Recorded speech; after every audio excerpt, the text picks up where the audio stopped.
Hello, my name is Ruth Contreras, and I'm going to present our paper titled Gamification in E-Government Platforms and Services, a literature review.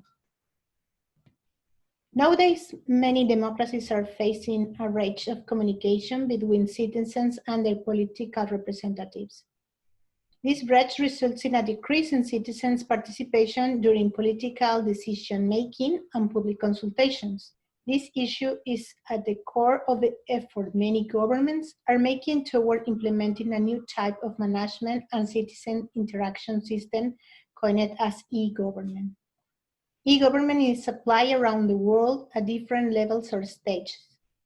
Nevertheless, a considerable number of implementation attempts are facing difficulties because of low user engagement due to different causes identified by some of the cited authors. Although the topic of gamification has expanded exponentially in recent years, we have observed a lack of methodology when selecting the elements due to the complexity of social interactions with the e-government services. That is why we have made a review of the literature to find out how many authors carry out this problem and design its application. This literature review used the work of Kitchen, Hunt, and Charters as a guide to conduct a research gap analysis.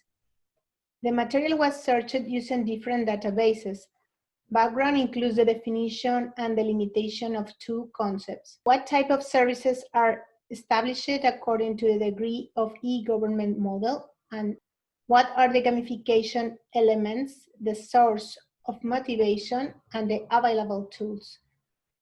The introduction section was analyzed in order to identify the objectives of each work.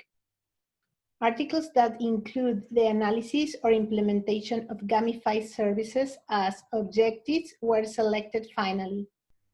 Various models have been established with the purpose of quantifying the maturity of these services. We compile examples of frameworks and models used to evaluate the application of gamification. To understand the principles of gamification, it's necessary to comprehend the sources of human motivation. The main rationale for participation is political interest. Citizens' motivation to participate depends on the type of the project. Furthermore, they are more prone to participate in projects where they receive feedback on the results. User motivation can be divided into two distinct categories according to their origin: intrinsic and extrinsic motivation. There are different frameworks and models that take the opportunity to exploit the previous motivation factors by creating the necessary game elements. For example, the most widely known framework is the MDA. The 6Ds counts with the following elements.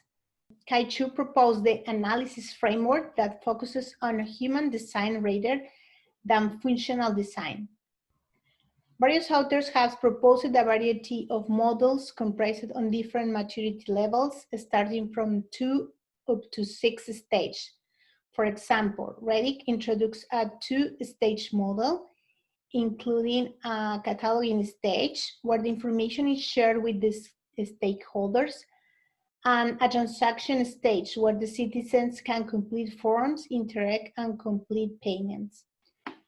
The research connected the topics of different maturity models with the gamifications to boost citizens' participation to overcome some limitations. The current e-government platforms are good candidates to apply gamifications to increase participations. This review highlights that most works that focus on the inclusion of gamification in e-government services do not follow any set methodology in order to quantify the impact of the implementation of gamification elements.